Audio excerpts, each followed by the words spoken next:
As we've seen with the recent news stories, like image recognition systems misclassifying people of color, voice recognition systems misunderstanding certain accents, and sometimes predictive search texts suggesting hateful search, it's becoming apparent that without the proper governance, AI and machine learning systems can entrench existing biases.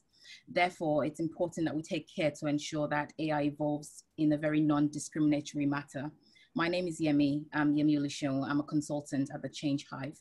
Today, we're going to be discussing how to secure representative data and reduce bias in our data sets. Joining me today, we have a panel of industry experts and thought leaders to share their insights on these topics. Let's just do a quick round of introduction by alphabetical order. So first on the panel is Ansgar Kuni. I'm sorry if I got that wrong, apology, Ansgar. So Ansgar is the Global AI and Regulatory Leader at EY. He's also the Senior Research Fellow at the University of Nottingham. Welcome, Ansgar. Welcome. Pleased to be on the panel. Thank you for joining. Also joining us today is James Brusso. James is a director of data ethics site at Pace University. James, thank you for joining us. Happy to be here. Thank you. Also joining us today is Martina McPherson. Martina is the Senior VP, Senior Vice President of Strategic Partnerships and Engagement at Moody's. She's also a co-author of the AI book. She's published that with Michael. Martina, thank you for joining us. Thank you, Yemi. You're welcome. And finally, we've got Michael Burns on the panel. Michael is the Director of AI and FinTech at PwC. He's also the co-author of the AI book. Thank you for joining us, Michael. Thank you, Yemi. Thank you for having me. Awesome. So let's get started. Let's start with the question, why? Why, in the first place, do we have bias in our data? How does bias get into data? Can we start with you, Martina? Sure, with pleasure, Yemi. Maybe to set a couple of the points that will bring us closer to the conundrum. So where I'm coming from and where I'm coming into the debate is on artificial intelligence, fintech, ESG, and data. And what I've seen in the research that I've undertaken for the AI book, the work I've done as a consultant in the space for AI, ESG data and analytics firms, and the projects I'm here linked to from a Moody's Corporation perspective, there is enormous potential for artificial intelligence, blockchain, and other fintech applications when it comes to identifying, measuring, and standardizing ESG data and information. That's environmental, social, and corporate governance information for investors, capital markets, and other stakeholders. The combination of AI, Yemi, with relevant ESG frameworks, it might be normative, that might be regulatory frameworks, and metrics can enhance the data consistency, the reliability and the transparency that investors and investment decision makers need to really compare, understand the issues concerned, and potentially mitigate the risks, and to establish better what we call resilience and opportunities management. And that ultimately means there is a clear need for AI in ESG data and information processes, but also the need for good corporate AI governance and leadership. And I'm sure we will dive into these fundamentals and the ESG specifics a bit deeper later on. Yeah, thank you for sharing that, Martina. But in terms of the why, how does bias get into data in the first place? Why do we have biased data? Do we just have scientists that are trying to manipulate people? Is that why the data is biased? Sure. Let me highlight 5 points on this trajectory here of ESG data and AI. So first of all, the fourth industrial revolution has already begun. You know, we are in the early stages of what we call a fusion of advances in artificial intelligence, robotics, the Internet of Things, 3D printing, genetic engineering, quantum computing, and other technologies. And this is literally disrupting virtually every industry, including financial services, and fundamentally alters our day-to-day lives and decision-making processes. So what does it ultimately mean? The journey to digital transformation is at the core of the 4 IR sort of movement. And that means actually decision makers aim to make everyday processes simpler and more effective and efficient. But that ultimately means also we need more trusted data and information frameworks. And they have a key role to play, especially when and where, and this is the third point, when and where ESG investing is concerned. Because ESG investing is clearly now led by a driver for passive factor-led strategies, and that is accelerating. And clearly with that need for more quantitative ESG data and metrics approaches and frameworks, there's also a need for more accelerated developments when how real-time information and information sources are concerned. And that's where AI and fintech comes in. Sure. And that's the fourth point, right? So data complexity management is at the part of this journey towards systemic ESG risk management, as we'd highlighted. But that ultimately means, in the fifth context, that AI, fintech, and ESG have also multiple implications for investors beyond the sentiment analysis. When we look at, for instance, media or social media information that's coming in on a regular stream, on a regular basis, but filtering and screening that information and overlaying it with the relevant analytical processes, especially when and where ratings are concerned, is a key fundamental prerequisite that's here to stay. And that's, by the way, something I analyzed more deeply in the AI book chapter that you highlighted. To answer your question now in full, so conundrums and biases, there is a way around this, hopefully, with the help of frameworks and standards. ESG information is being more standardized. We are seeing normative and regulatory framework setters coming into the space and aligning the key fundamentals.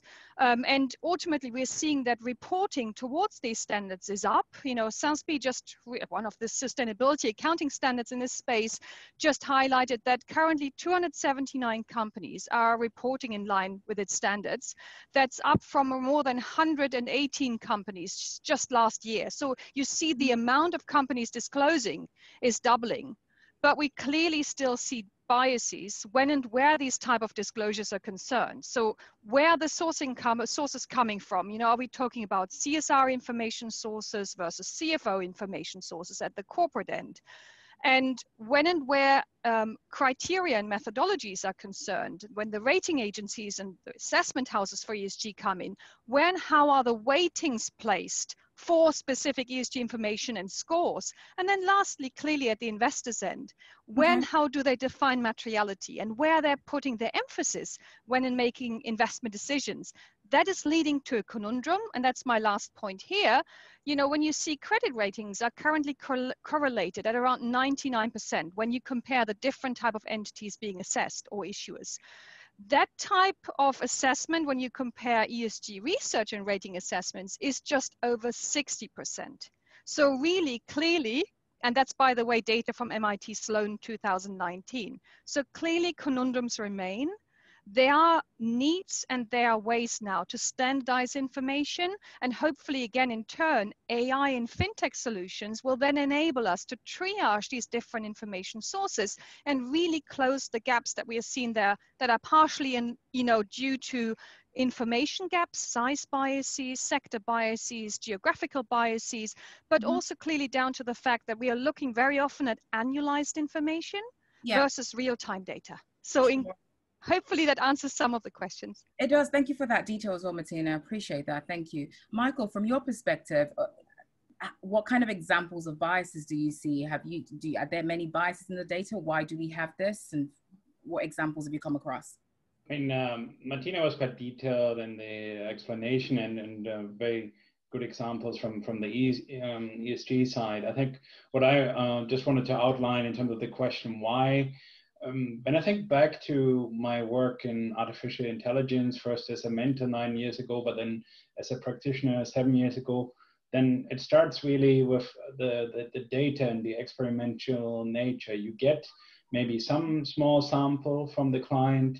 Once you have tested this, run some algorithms, have a approach how you would handle the problem, then you realize, okay, but the sample here is only 10% of the universe. And this, what it means is that the biases can be introduced at any point in the chain, but often through having incomplete information. And Martina spoke a lot about this in terms of ESG, but of course that also goes into very different areas.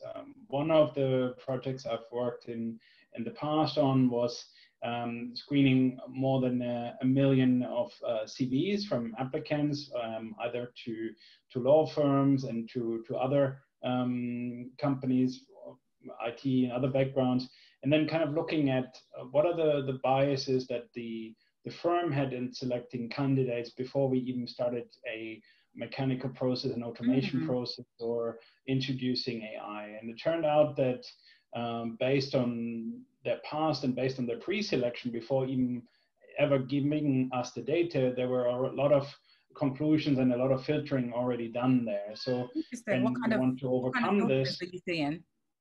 Sorry? That sounds interesting. What kind of filtering were you seeing? What kind of biases in the selection were you seeing come through? For the law firm, and it did its magic cycle, is they typically in the past they would have selected white males, for example, to be successful, just because the hiring teams were also based on this, and so that kind of setup was transitioned. So very lack of female people applying, but also lack of minorities coming through. And that was based on their internal system. So then kind of looking at this from a data perspective, after having done the analysis and going a step backwards, we offered to build them a system that does the pre-selection for them. So not let them do it, but let the machine do it.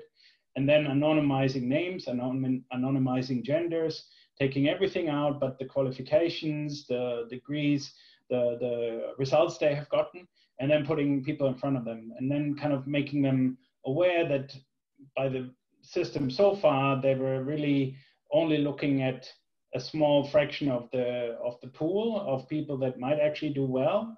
And then over time, when you develop this over years, you can prove that the other candidates that you identified with minority backgrounds or different genders and before will also perform well. And you can then include this in the guidelines, in the governance framework and so on. I mean, This is just an example from recruitment and using AI solutions for that. I've worked in many other fields, including financial services and healthcare. I think you see bias in many different use cases. The main thing is that you are aware that you probably don't have complete data. You should be aware that maybe somebody else has done some filtering, some selection before. And then, as Martina says, if there are global guidelines on this, then eventually the data will kind of follow suit, right? If you have to report on certain items, the data quality gets better, you have a better picture of the universe, then over time the bias can be reduced, or you can have more awareness. Can you ever kind of completely get rid of it? I think this is a vision and a desire, but it's a very difficult one. This is not something we can solve very quickly. That will take its time. Yeah, that makes a lot of sense. Thank you so much for sharing that, Michael. It was a good example as well. So it sounds like there's two key reasons why we get biases in our data. The fact, first of all, we have a small selection, the sample might not be fully representative. And then also we take into heuristics, we take things like grades and gender in our selection process, and that skews the ultimate decision that's made. So that was a great example. Thank you for sharing that, Michael. That was really helpful. When we think in terms of, so Martina mentioned, Martina mentioned a lot about trusted data. She talked about making sure, how do we make sure like our data is trusted? When we start thinking about trusted data, making sure that the data we collect is number one, representative, is also like quality data, and the processing, the logic behind interpreting the data is ethical. Are there any global standards that we can use to measure AI companies? Are the ESG data some things that we can use? What experience do you have, and what examples can you share with us, Angsa? Thank you. It's a very important question that you're raising, whether or not we have any existing standards or benchmarks, anything really that is a clear guideline as to how best to proceed in this field. Unfortunately, the answer is that at this moment, we don't really. There are a number of activities ongoing, both the IEEE and ISO IECs, so both two big international standards setting organizations are currently busy developing standards in this space, and it's making good progress. I myself am chairing one of the standards working groups of the IEEE, which is focusing on algorithmic bias considerations. And we hope to bring this to a stage that it can become published sometime next year. The core issue really around data, bias in data, is it's often basically that the world as we have it is not the world that we want to have. So if we were to just use the data as we get it from observations in the world, such as, for instance, what Martin talked about in his example around recruitment and stuff, if we simply take our historical data, then we will just build in and retrench the existing biases that we've had. So it's vital that when collecting data that we do a critical analysis over this, that we assess whether or not it is properly balanced across different demographic groups that will be relevant for our particular use case. And an important question here is really being clear about what the use case is and what the groups are going to be that will be stakeholders in this process. You can't really say produce a single methodology that will be the right one for all applications of AI, because whether or not, for instance, gender is a relevant characteristic to be using in your assessment of something will depend on your use case. In certain medical applications, including gender will be a highly relevant factor, whereas in others it will not. So it's important that from an early stage in the process of thinking about the kind of system that you're trying to build, where you want to use AI to automate your assessment process, your decision-making process, your analytics, that you clarify what are actually the different parties that will be impacted by this, what are the ways in which the system is going to be used, and through that, clearly think about what are the ways in which the types of data that you're using is going to have potential impacts. So the way in which you're going to have to collect your data, the way in which you will have to evaluate the data sets and potentially use methodologies such as synthetic data to create additional data sets to cover minorities, for instance, where not sufficient data can be collected. Those kinds of decisions will really depend on truly understanding the use case, understanding also what the particular concerns are of the stakeholders who will be impacted. So an important aspect that comes out in a number of these methodologies, which roughly follow a similar trajectory as the responsible research and innovation framework that has also been already developed for a while, is a stakeholder engagement, a need to engage with the communities who will be impacted by this. This is something that we see, for instance, now with concerns around face recognition algorithms and how these are misidentifying people from minorities and potentially having serious consequences because of these misidentifications due to the fact that the outputs of the algorithms are being used in an uncritical way. So recognizing that these issues exist, engaging with the community. Certain communities will not want to share data sets because of historical reasons. They've been over-policed, they've been surveilled in the past, so they don't want to engage with this kind of process. So it's important at an early stage to do an assessment. And so we've developed a toolkit around this. And it brings all these ideas together, right? Because there seems to be a lot of moving parts and things to consider. Does the toolkit kind of aggregate all of this and make it easier to digest and implement? Yes, and I mean, it's an ideation kind of toolkit. It helps the conversation. It helps when bringing together the different people within the organization who will need to play a role within this. It does not solve questions. It's the typical problem that you will find with a lot of the ethics discussions. It raises questions, it does not provide answers, but it raises the right kind of questions so that the different parties that will have to be involved know that they need to be engaging with this, and so that the questions can be addressed at an early stage. So we're talking about things like what types of compliance issues will you have to be concerning when you're using a particular application in a particular use case. What are the people who will be involved? Which kind of data sets are we using?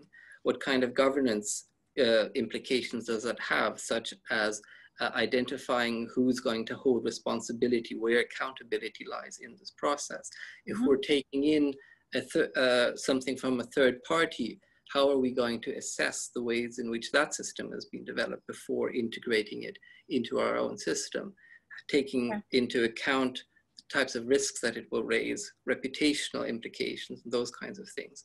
So it's really a toolkit around initiating the right kinds of conversations so that an assessment can be done as to which kind of existing standards, for instance, standards around data privacy, standards around software, software reliability and those kinds of things, which kinds of standards to integrate into your process, at which stage to start engaging with the compliance people within your organization and assessing which kind of legal frameworks are relevant for you. That makes sense. Thank you. And what kind of feedback are you getting from your clients? Have you rolled this toolkit out now? Is it being used? It has been slightly hampered by COVID.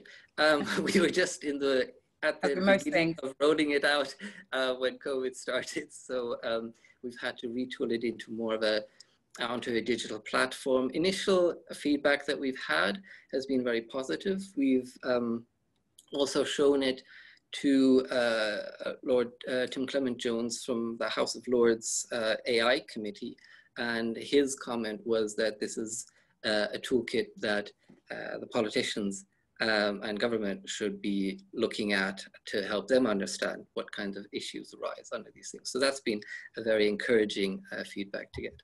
That sounds fantastic. Well done. All the best with the rollout. James, from your perspective, coming from more the academic world, do you have any ideas on how AI vendors themselves can be ranked? How do we make sure an AI vendor is ethically processing our data and using the right data in the first place to make decisions? Have you come across any standards? I know Angsta mentioned that the standards are still yet to be finalized, but what are you seeing from your perspective? That is something that we're working on. But perhaps as a quick introduction, I could give an example. You asked earlier where AI bias comes from. Yes, please. Yeah. So I was working with these guys, a small group of guys, and they had a very good idea. They said, look, we can use AI to analyze EKG diagrams of a person's heart, right? You've seen these little squiggly lines, et cetera. Well, someone's heartbeat in the hospital generates a giant string of data with respect to how their heart is working. And so what these guys were saying is, look, if we can get a hold of this data, we can locate, perhaps through artificial intelligence, some very minute kinds of signs in these waves, some kind of minute abnormalities that a human doctor would not be able to see. So we can use math and measurements to locate problems with a heart. And then perhaps we could apply this to healthy people to predict those who might fall victim to a heart attack or coronary disease. Right? And so it turns out this is a terrific use of AI. So they had the idea, and so what do? Well, they hopped in their cars and they just went to the nearest hospitals. They said, look, can I get a hold of some of your EKG data? Some hospitals said yes, some said no, some said some said no, et cetera. So they got this data just from around their neighborhood and started putting together this program. And now they're rolling out a product that in fact does have some predictive power for future heart disease and heart attacks. So someone like you and I can go in and just very inexpensively, it's non-invasive. They just take your heartbeat and measure it through the algorithms and then produce a result. So these guys were just kind of doing this on their own. But when we looked back at their initial data, we noticed, we couldn't help but noticing that, well, since they got in their cars to go to hospitals, all the people who gave the data looked kind of like them. It happened that this was in a Nordic country, so they look kind of like me, more or less, right? So almost certainly they had very few Koreans, very few Japanese, et cetera, in their data. So the bias does get in, but I think part of the reason the bias gets in is because you have to start somewhere. right? Yeah. So the problem, from my perspective, with respect to data bias, is not that it is there, because first of all, I think everything is biased, and second, you need to have that first sample set. The problem comes later on when two things happen. Either A, you don't widen your data set, and this is something Martina and Michael have been, and Ansgar have been noting. You don't widen your data set, and then two, the other thing that can happen is the bias can reinforce itself. That happened for Michael, I think, in his CV studies. So I think that there are two different sides to this problem. On the one side, it seems to me that in many cases, it's important to note that bias is not bad. It's just a product of people exploring. It's just how you produce these things in the first place. What's bad is not having an awareness of it and not responding to it later. So that was just a quick example from in the real world of how it actually happened to some people who had a good idea. And then your second question, thank you for asking. One of the things that we're working on now is on that second stage, how can we distinguish or identify those AI intensive companies or vendors who are in fact doing a good job of, on the one hand, letting people with inventive minds investigate and discover new uses for AI, but on the other hand, also being aware of and balancing the kinds of risks that arise and that have been I think, and also documenting the data, the underlying data that they've used for the research as well. Because to your point, yes, bias is to some degree intrinsic because we tend to do things that are like us. It's not out of malice, but how do we document the data that has been used to drive the decisions and make sure it's transparent to everybody using the tool? Sure, and then there's a difference between those companies that document and those companies that don't. And so the project that we've been working on, I think, connects very well with Martina's interest in ESG. What we've been trying to do is develop a kind of ESG rating system for AI-intensive companies. ESG, for example, environmental, societal, and governance concerns, that's very much set for the industrial economy. It responds to things like strip mining and clear cutting that don't apply very directly to artificial intelligence technologies. By contrast, a value or a category for evaluation that does apply to AI intensive companies is privacy. That's terrifically important for that we are able to protect personal information about ourselves. That category of evaluation just did not apply in the industrial era. I think back, for example, at the beginning to Henry Ford and the assembly line. He said famously, you can have whatever color you want for the, as long as it's black. Right? In the industrial economy, personalization is not significant. It's the opposite. What they want is homogenization. So for that reason, privacy is not a significant value. People who are investigating companies from an ESG perspective are not interested in privacy because the companies are not. But in the digital economy, again, privacy is terrifically important. So what I'm trying to say is we need to develop an ESG style model for evaluating companies, but there will need to be a completely different set of criteria to apply that model. And that's what we're working on here. The title we have for that is AI Human Impact. And it's a model for evaluating companies for investors so that people who want to invest in companies can invest in accordance with their values. And we help them identify companies that are, to use the jargon of the moment, a human-centered AI companies. Interesting. Thank you for sharing that. That sounds really interesting, James. Thank you. Martina, looking at what James said from a user perspective, what are your thoughts? How do you perceive this information from a user side of things? Because I imagine you use AI technology from a user side. Sure. First of all, I couldn't agree more with what James has said. I mean, you know, the current qualitative conundrums and when how we want to assess inconsistencies with, for instance, social issues that as he had highlighted, you know, that's really where, again, apart from the real-time implications and from triaging information away from the annualized to the more, again, real-time data, that's where ultimately the AI and fintech debate is now leading us. You know, again, quantitative metrics, especially around environmental, GHG emissions data, for instance, is much easier these days to identify, capture, to measure, and to benchmark. Yeah, but do you tend to find that it's easier to source those data for larger companies and smaller companies are then disadvantaged as a result of that? And if that's the case, how do you manage for that? How do you mitigate that bias? You're absolutely right. So maybe quickly to highlight here that the different type of ways to source information, of course, currently is a very manual, analytical and manual process, or has been obviously since, you know, these ESG research and rating houses have been in place, you know, especially over the last 30 years, so to say. So what does that mean? Companies disclose and report ESG information, usually at an annual level, in their either sustainability, integrated, and sometimes, less so in their annual report. So either you have an integrated or a sustainability report or additional information filings.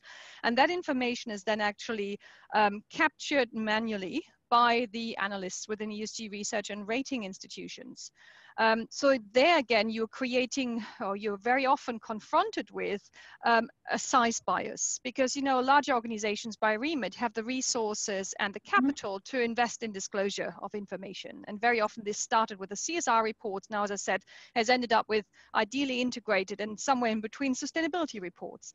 But so that's the size bias. And then, of course, you have a jurisdictional and a sector bias, especially from a jurisdictional perspective. Some companies, given that they're based in developed markets, are very much encouraged, incentivized by either listing requirements, look at stock exchanges, and or by regulatory requirements. Look at the EU, where we are seeing with the European Commission Sustainable Finance Action Plan now a drive for companies and directives for companies to disclose non-financial, I would call it extra financial information and diversity. There was the directive EU 2014-95, which actually mandates listed companies with more than 500 employees to actually disclose this type of information. That's currently been replaced by an upgraded and updated EU non-financial reporting directive, which might see further disclosure factors / ultimately maybe a lowered threshold to companies listed with a size of 250. But what does that mean? Again, the next layer of biases,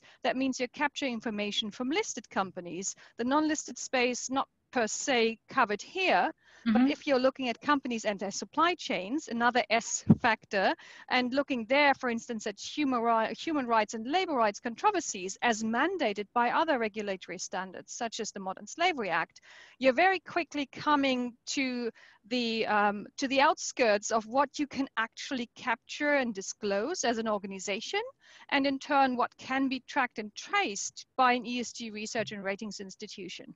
So that means, you know, right, the AI information flow, when and where tracking of controversies, for instance, related to diversity, inclusion, they're literally linked to human capital management or governance, other sort of specific S&G issues that are not very often necessarily reported amongst the organization and its supply chain, where these issues are concerned, by creating an algorithm that could track and trace the controversies and monitor the media and social media and NGO related information, you're getting much more to the core of these sort of social issues in real time. And that's what I mean by, you know, closing the conundrums and biases that we're currently seeing in the ESG field. And to conclude what James just said, this is an ongoing trend because, you know, there's an interesting study that was undertaken in 2015, which looked at S&P 500 or companies, and they came to a conclusion here that in 1975 the market value of large caps, coming back to the valuations point, was mainly linked to tangible assets. So that was roughly 83%, right? While in 2015 that equation has turned on its own head, and we are now seeing valuation issues, stock price information, mainly linked to intangibles, and that in turn has led a lot of research studies to conclusions in our field most recently that there's a clear correlation between corporate social performance and corporate financial performance. Perfect. Thank you for that, Martina. That makes sense. I think it links as well to what Aska said earlier about making sure you're clear on the use case for the data, and making that then drives the diversity and how you collect the data. And, you know, so thank you for sharing that. Just conscious of the time, I'll just give the final point really to Michael. Michael, I'm aware that PwC has recently created a responsible AI toolkit. From your perspective, what does good governance look like, given that we don't have a standardized format of data for AI just at this point, and it's still in progress? What does good governance look like? How are we progressing towards that? It kind of really links with what we heard also from the other speakers. I mean, what we created there was to really say that the foundation for a framework like this is end to end. That means you really start with the strategy, you go to the planning, the ecosystem, the development, the deployment, and then operating this thing. That means that throughout this process, you really start with the ethics and the regulation as a starting point, and then you go over the bias, the fairness, robustness in the models, how good you can explain those models, and to really design the governance framework. So for each of those parts, there in this toolkit, you have some algorithms that you can test, you have some tools that you can use to distinguish the difference, and really to make things visible in the data, from the bias to the robustness to other elements. But if I have to sum it up, it really is this end-to-end process where you involve the stakeholders, like we heard earlier, where you take them with you on that journey, and you explain to the management, to middle management, to the users, to the end users, to the clients, in terms of what is being shared, what is the advantage in making things transparent. And I think this is just a first step of taking the AI journey further, to kind of come away from this perception of black box and kind of using the data for things that it's not meant to be used for. But I'm seeing kind of really with COVID and the challenges that we have today, I see the world moving in a direction where data sharing is more done for the greater good, where there's a lot of new ideas and new use cases in being able to work together as countries, as people, and deliver a system that can also work under stress conditions, under COVID, under lockdown, and so on. So I think we still have a lot of homework, but I think we see where the world is going as a result of this. Perfect. Thank you so much for that. Thank you for sharing. This has been a great discussion. I've really enjoyed the conversation. Thank you, everybody. Are there any final words before we wrap up? Just very quickly, it seems to me that one of the things that's interesting that Martina and all of us have been talking about is a kind of regulation that does not have prohibitions. The title of this panel had something to do with regulation. I think frequently we think of that as a kind of coercion, as something that companies must or must not do. But one nice thing about ESG, or AI human impact, and again, some of the ideas we've been discussing, is that by empowering investors to make decisions, the kinds of data inclusion ends that we are seeking, these arise naturally through free choices, through individuals acting as they choose in the market, as opposed to some kind of coercion. So I think that's one of the things that has come forward in this panel that I have found interesting, a kind of attempt to work outside of coercion and instead through investment, so that we have regulation, which is, in a certain sense, as a way of saying yes instead of saying no. Right? This regulation by investors giving money, as opposed to lawgivers forming prohibitions. That makes sense. I think I took that away. I took that as involving all the relevant stakeholders and really understanding the use case for the data, and so that we can adapt how we collect the data accordingly based on the use case and the various stakeholder feedback that we get from the process. Thank you. That I took that away as well. Any final words from anybody else? All right, thank you so much, everybody, for the contribution. I thought it was a fantastic discussion. My three key takeaways from my perspective was, we need to be aware of incomplete data. To James's point, it's not necessarily out of malice, but it's just we need a starting point, and sometimes the starting point is incomplete, and we just need to be cognizant of that. Second point I took away was just to be open-minded and to make sure we're using all relevant data to reach decisions, and that might require sometimes having a third party look at our data. So to Michael's example about the CV, which I thought was very interesting, you know, getting a third party to anonymize the data or have like blind sampling of data might be an option to explore. And the third takeaway for me was involving all the relevant stakeholders and engaging them all through the process, from ideation all the way through to implementation, as Ansgar and Michael was sharing as well about the toolkits that they're implementing in their organizations. So thank you so much, everybody. I really enjoyed this conversation. We're now going to open up the floor to questions. Thank you.